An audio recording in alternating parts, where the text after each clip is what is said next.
अब हम लोग एक्सपेरिमेंट करेंगे एक मेटल है जिसका नाम है सोडियम मेटल। ठीक है, सोडियम मेटल जो होता है वो बहुत ही ज़्यादा रिएक्टिव होता है और वो वाटर या फिर एयर के कांटेक्ट में आने के बाद वो इंस्टेंटली रिएक्ट करता है। ठीक है, और वो बनाता है मेटल ऑक्साइड। जब हम लोग मेटल को कंबस्ट करते हैं इन एयर, है ना, ऑक्सीजन के प्रेजेंस में वो ऑक्सीजन के साथ रिएक्ट होकर बनाता है मेटल ऑक्साइड। और जब हम लोग इस सोडियम को, ठीक है, इस मेटल को डालेंगे वाटर के अंदर तो ये वाटर के साथ रिएक्शन कर कर बनाएगा मेटल हाइड्रोक्साइड। ठीक है, और ये जो मेटल हाइड्रोक्साइड होता है ये बेसिक होता है। आज हम लोग यही टेस्ट करेंगे कि क्या मेटल जो होते हैं क्या वो बेसिक होते हैं या नहीं। तो जब हम लोग इस मेटल को, इस सोडियम मेटल को ग्लिसरॉल के अंदर सिंक करके रखा जाता है, क्योंकि अगर ऐसा ना हो तो फिर ये क्या होगा, वाटर के कांटेक्ट में आने के बाद इंस्टेंटली रिएक्ट हो जाएगा। तो इससे बचने के लिए हम लोग इसे ग्लिसरॉल के अंदर सिंक करके रखते हैं। अब हम लोग क्या करेंगे, इस सोडियम मेटल को, ठीक है, जो कि बहुत ज़्यादा रिएक्टिव है, इसको हम लोग क्या करेंगे, वाटर के अंदर ऐड करेंगे। और जैसे ये वाटर के अंदर ऐड होगा तो विद इन ए सेकेंड ये क्या करेगा, वाटर के साथ रिएक्ट करके ये क्या करेगा, एक्सप्लोड करेगा।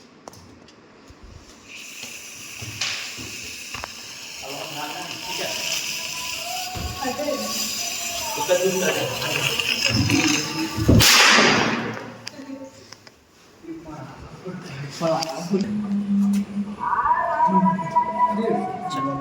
अब हम लोग जो है ये जो अब अभी आप लोगों ने देखा कि ये बहुत ज़्यादा एक्सप्लोड किया है, क्योंकि ये जो सोडियम होता है वो हाईली रिएक्टिव होता है और वाटर के साथ ये हाईली रिएक्ट होता है, जिसके कारण ये एक्सप्लोजन प्रोड्यूस हुआ।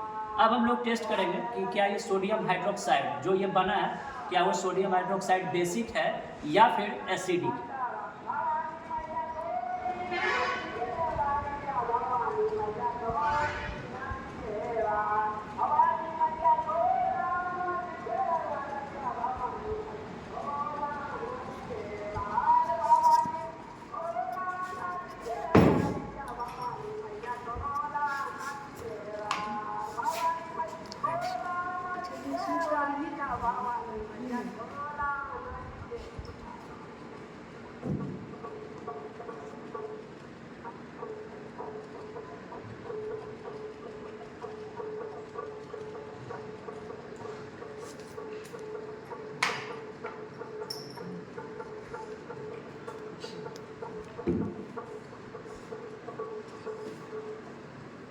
अब हम लोग टेस्ट करेंगे इस सोडियम हाइड्रोक्साइड, है ना, सोडियम हाइड्रोक्साइड को टेस्ट करने के लिए कि ये बेसिक है या फिर एसिडिक है। तो इसे टेस्ट करने के लिए हम लोग क्या करते हैं, इंडिकेटर्स का यूज करते हैं। तो इंडिकेटर्स बेसिकली दो तरह के होते हैं, एक नेचुरल इंडिकेटर्स होते हैं और एक आर्टिफिशियल इंडिकेटर्स होते हैं। तो हम लोग क्या करेंगे, इसको टेस्ट करने के लिए आर्टिफिशियल इंडिकेटर्स का यूज करेंगे। तो हम लोग क्या कर रहे हैं कि दो तरह के केमिकल्स का यूज कर रहे हैं, एक मिथाइल ऑरेंज सॉल्यूशन है ना, जो कि ऑरेंज कलर का होता है, और एक जो है फेनोलेप्थलीन है।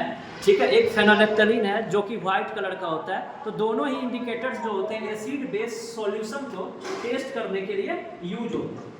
ये जो है मिथाइल ऑरेंज सॉल्यूशन। ठीक है, अब हम लोग टेस्ट करेंगे और देखेंगे कि क्या ये एसिडिक है या फिर बेसिक है। तो फेनोलेप्थलीन को जब हम लोग बेस में ऐड करते हैं तो ये अपने कलर को चेंज करता है, तो ये व्हाइट कलर से पिंक कलर में कन्वर्ट होता है। और जब हम लोग मिथाइल ऑरेंज सॉल्यूशन का यूज करते हैं तो इसका यूज जनरली हम लोग एसिड टेस्ट के लिए करते हैं। तो क्या ये बेस है या फिर एसिड है, इसको पता करने के लिए हम लोग दोनों ही सॉल्यूशंस के साथ टेस्ट करेंगे और पता करेंगे कि ये बेसिक है या फिर एसिड।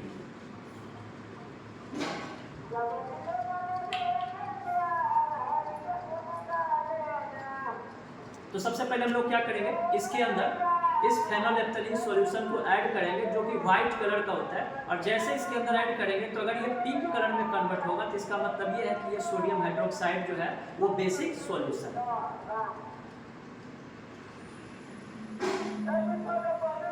तो आप जैसा देख सकते हैं कि इसका जो कलर है व्हाइट कलर से पिंक कलर में कन्वर्ट हुआ है। इसका मतलब ये है कि ये जो है सोडियम हाइड्रोक्साइड ये बेसिक सब्सटेंस है, यानी बेसिक कंपाउंड है। अब हम लोग देखते हैं कि क्या इसके अंदर मिथाइल ऑरेंज सॉल्यूशन को ऐड करने के बाद क्या इसके अंदर इसके कलर में कोई चेंजिंग होता है या फिर नहीं होता है।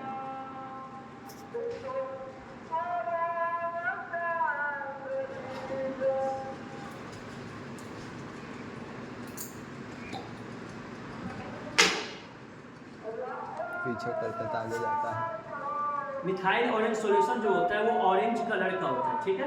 और जैसे हम लोग इसको बेसिक सब्सटेंस के अंदर ऐड करेंगे, ठीक है, तो इसका कलर जो है उसमें अगर चेंजिंग नहीं हुआ है, ठीक है, तो इसका मतलब ये है कि ये जो मिथाइल ऑरेंज है वो बेसिक सब्सटेंस के अंदर या बेसिक कंपाउंड के अंदर कोई भी चेंजिंग नहीं होता है। जैसा कि आप देख सकते हैं कि इसका जो कलर है ऑरेंज कलर का ही है, इसका मतलब ये है कि जो ये सब्सटेंस है, ये जो कंपाउंड है, ये बेसिक है। अगर इसमें कोई चेंजिंग होता तो इसका मतलब ये है कि ये एसिडिक है। अब हम लोग क्या करेंगे, इस चीज को टेस्ट करने के लिए हम लोग क्या करेंगे, इसके अंदर एसिड डालेंगे।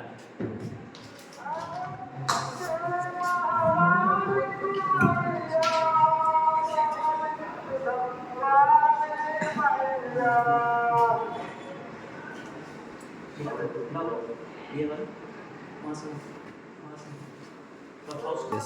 अब हम लोग क्या करेंगे, एसिड का टेस्ट करेंगे और देखेंगे कि क्या मिथाइल ऑरेंज जो ऑरेंज कलर का है, क्या उसका कलर में कोई चेंजिंग होता है या फिर नहीं। तो सबसे पहले हम लोग क्या करेंगे, इसके अंदर एसिटिक एसिड डालेंगे। एसिटिक एसिड को हम लोग विनेगर भी बोलते हैं, ठीक है। तो इसके अंदर हम लोग कुछ थोड़े से अमाउंट में इसके अंदर एसिड को पाउडर करेंगे और उसके बाद हम लोग इसके अंदर मिथाइल ऑरेंज जो एक इंडिकेटर है, जो कि एक आर्टिफिशियल है ना, इसको लेबोरेटरी में बनाया गया है, तो हम लोग क्या करेंगे, इसके अंदर इसको ऐड करेंगे। तो जैसे ही ऐड करेंगे तो ये अपने कलर को चेंज करके रेड कलर में क्या करेगा, कन्वर्ट करेगा। तो अगर ये रेड कलर में कन्वर्ट हो रहा है, इसका मतलब ये है कि ये जो कंपाउंड है, ये जो एसिटिक एसिड है वो एसिड, ठीक है। अब पाउस